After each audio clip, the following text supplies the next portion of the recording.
1절 말씀을 다시 한번 읽어 보겠습니다. 시작. 내가 여호와를 기다리고 기다렸더니 귀를 기울이사 나의 부르짖음을 들으셨도다. 하나님께 기도하면 기다리는 것이 중요합니다. 시편 62편 5절에 보면 나의 영혼아 잠잠히 하나님만 바라라. 무릇 나의 소망이 그로부터 나오는도다. 잠잠히 기다리라는 것이죠.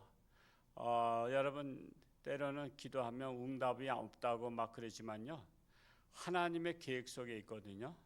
하나님께서 때가 가장 좋은 때에 응답하시라고 계획을 해놓으셨어요. 예를 들어서 요셉이 하나님을 누구보다 잘 믿었잖아요, 형제들 중에서. 그래서 하나님이 들어쓰시기로 작정을 하셨는데, 그가 졸지에 형들을 믿고 그 들판에 갔다가 그가 노예로 팔려갔어요. 그는 노예로 팔려가서 평생 노예 생활할 거 생각하니까 얼마나 기가 막혀요. 옛날에는 무슨 재판정에 가서 억울하다고 말할 수 있는 상황도 아니에요. 그냥 팔려가면 그냥 그때부터는 모든 인권이 없습니다. 주인이 죽여도 되는 권한이 있거든요. 그러면 그가 사실은 성경에 기록되지 않았지만 날마다 기도했을까요, 안 했을까요? 기도했겠죠. 무슨 기도했을까요? 노예 생활에서 해방되길 기도했을 거 아니에요. 그건 당연한 거 아니에요. 바꿔놓고 생각하면 우리가 노예로 갑자기 팔려갔으면 하나님 이 위기에서 나를 벗어나게 해달라고 기도했을 거 아니에요. 근데 그가 기도했지만은 그 기도가 언제 이루어졌어요? 30세 될 때 이루어졌단 말이에요. 지금 기도를 몇 년 했어요? 약 13년 했단 말이에요. 13년. 여러분이 기도하면서 13년을 기다린 기도 제목들이 얼마나 돼요?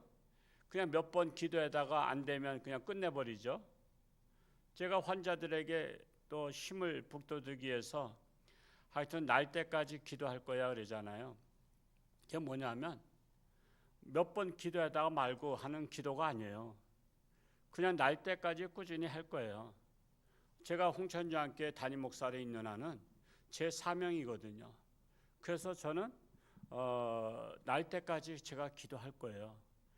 뭐 오래 있으면 오랫동안 기도하겠지만 하여튼 저에게도 3년이라는 사명이 있기 때문에 다음 후임 목회자가 또 이 바톤을 이어받아서 기도하겠지만 제가 있는 동안은 제가 날 때까지 기도한다는 거예요. 그냥 몇 번 기도하다 말고 그런 성질이 아니다 이거예요. 우리가 하나님 앞에 기도할 때에 정말 응답 받을 때까지 기도하는 자세가 중요합니다.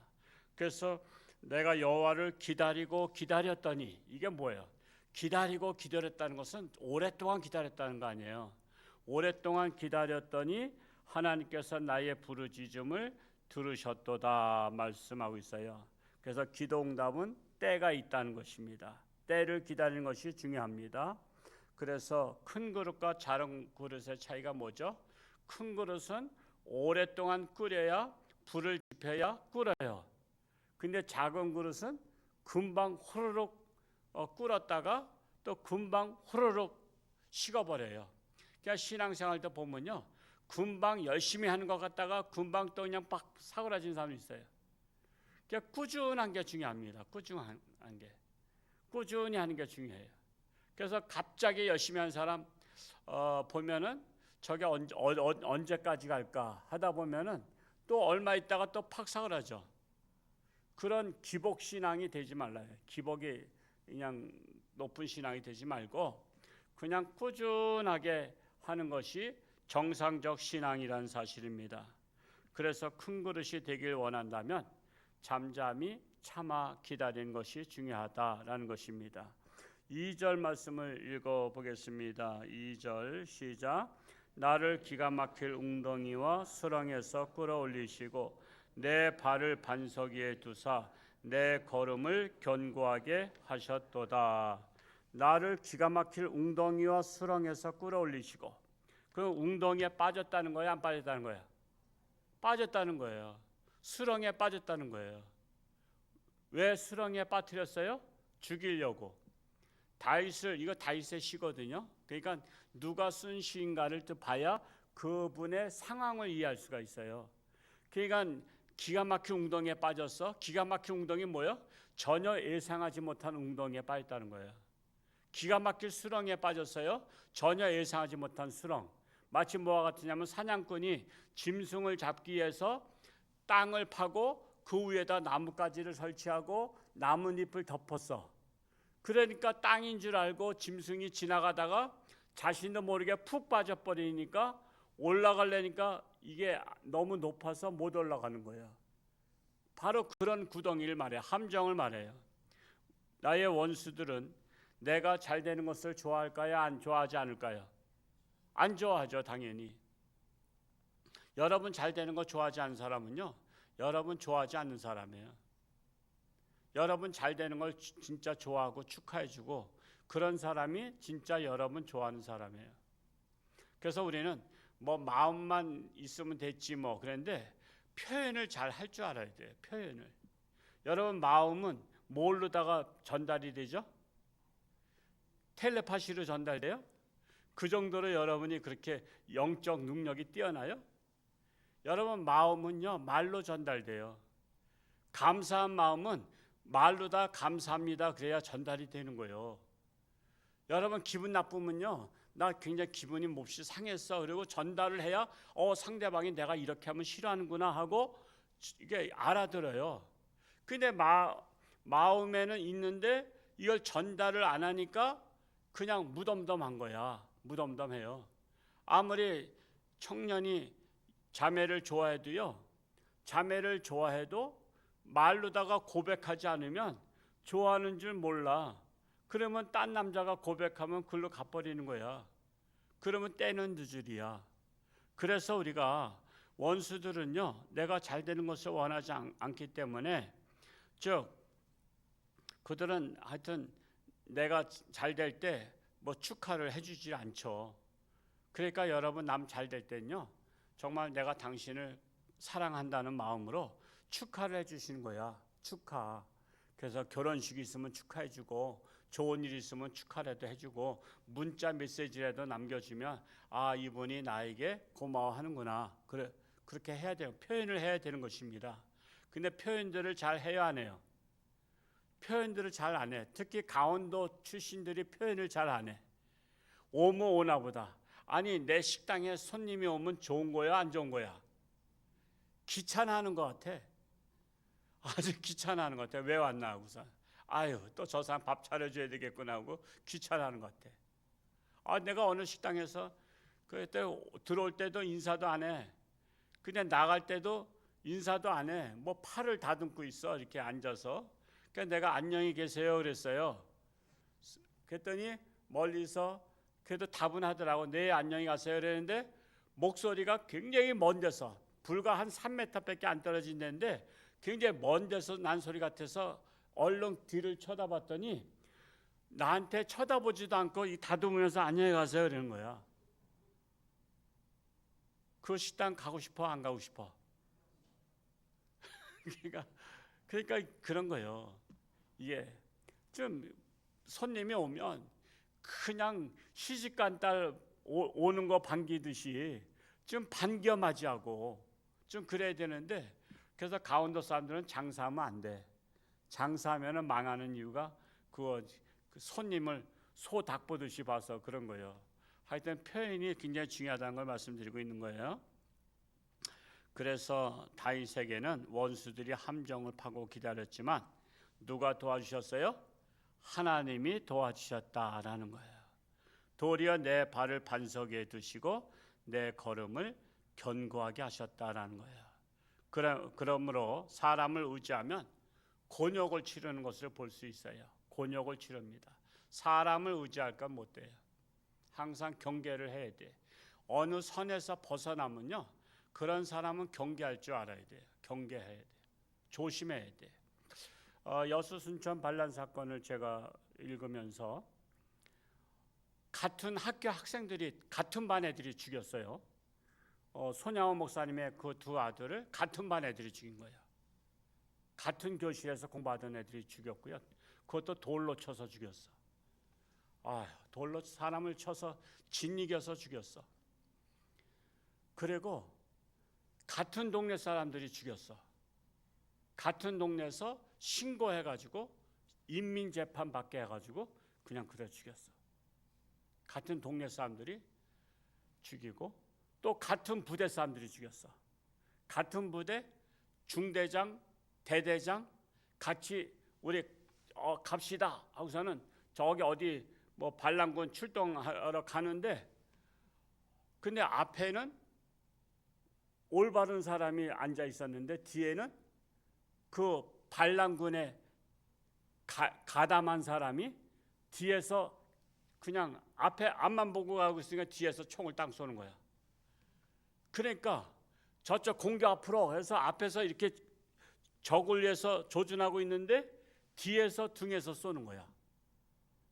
같은 부대 안에서. 그러니까 같은 부대 안에 반란군이 빨갱이가 있으리라고는 전혀 생각하지 못하고 같은 우리 군이니까 저쪽을 향해서만 쳐다보고 있는데 뒤에서 등을 쏴서 죽여버리는 거예요. 그래서 부대장들이 엄청 많이 죽었어. 엄청 많이. 거의 다 죽었어. 거의 다. 정말 군대가 완전히 누가 누군지를 모르니까 어떻게 할 수도 없어. 누군지 알 수가 없잖아. 그래서 그 반란 사건 보면서 아니 세상에 좋은 세상 만들겠다고 그렇게 사람을 죽이냐 말이야. 그게 사상이 무서운 거야. 사상이 무서운 거야. 김일성 사상을 가진 게 김일성이가 이 세상을 유토피아 만들겠다는 거야. 그래서 반대한 사람들은 다 죽여버리라는 거예요. 여러분, 내가 행복하기 위해서 반대한 사람 다 죽여버려야 돼요? 내가 부자 되기 위해서 다른 사람들 건 다 망하게 해야 돼? 이게 올바른 사상이 아니야. 올바른 사상이 아니야. 이런 사상에 그렇게 빠져가지고 정말 기가 막힌 거야. 기가 막혀. 참으로 우리나라가 다시 그런 나라가 되지 않도록 기도해야 돼요. 지금 그런 세상이 오고 있잖아요. 점점 갈수록. 하여튼 여러 가지 소식들이 들려오는데 하여튼 뉴스를 안 보려고는 하지만 너무 답답해요. 국방비 예산을 줄여서 여러분들한테 돈 주겠다는 거야. 경제가 어려우니까 국방비 예산을 줄여 900억 몇 억을 줄여서 그것도 통과됐다 그러죠. 여러분, 나라에서 돈 주니까 늘 고마워한 사람들이 많대요. 예를 들어서 선거 때 옛날에 고무신 주면은 좋아하듯이 지금도 그런 거야. 나라가 어떻게 되든 국방비 예산, 그 예산이 우리가 한정돼 있거든요. 그러니까 국방비 예산을 줄여서라도 국민들 생활지원금을 해주겠대. 참으로 이런 것을 소식을 들으면 너무 안타까운 거예요. 여러분, 다른 건 몰라도요, 나라는 지켜야 돼요. 나라 지켜야 돼요. 전쟁이 안 나도요, 군인이 많아야 돼. 그래서 나라를 안전하게 지키는 가운데서 우리가 건설하는 거지, 나라가 뚫리면 아무것도 아닌 거야. 다 망하는 거야. 다 망하는 거야. 그래서 우리가 정말 이 나라가 정말 이 사상 때문에 서로 미워하고 함정에 빠뜨리고 이런 세상에 오지 않고 정말 정신을 차리고 올바른 나라가 될 수 있도록 우리는 기도해야 한다는 사실입니다. 오늘 하루도 하나님과 동행하며 승리하는 복된 날 될 수 있기를 축복합니다. 할렐루야. 고맙고 감사하신 아버지 하나님, 오늘도 새벽을 깨우며 하나님 앞에 달려나와 하나님의 말씀을 통해서 우리가 하나님 앞에 잠잠히 참아 기다림이 좋도다 말씀하고 있습니다. 때로는 답답합니다. 빨리 응답받기를 원합니다. 그러나 하나님의 시간, 하나님의 때가 있습니다. 하나님의 때를 기다리는 것이 가장 좋은 믿음입니다. 우리는 하나님의 때를 기다릴 수 있는 하나님의 시간에 초점을 맞추는 우리 모든 성도들, 지혜로운 성도가 되기를 간절히 소원합니다. 참으로 나라가 심히 어려운 가운데 있습니다. 이럴 때일수록 함정을 파고 또한 많은 자들을 참 몰락하기를 원하는 자들이 있습니다. 이럴 때 우리 한국교회가 정신을 차리고 홍천주한교회가 정신을 차리고 나라를 위해서 기도하며 참으로 이 어지러운 이 세상, 참으로 혼란에 빠진 이 세상, 무엇이 진짜인지 가짜가 판을 치는 이 세상에서 진실이 승리하는 나라가 되기를 간절히 소원합니다. 참으로 육신의 질병으로 고통 속에 있는 사랑하는 교우들 잠잠히 참아 기다리며 하나님께서 역사하시기를 간절히 소원합니다. 그리하여 치료하는 광선을 바라사 깨끗함 받게 하시고 건강 회복해서 하나님 영광 위에 살게 하여 주옵소서. 감사드리며 예수님의 이름으로 축복하며 기도하옵나이다. 아멘.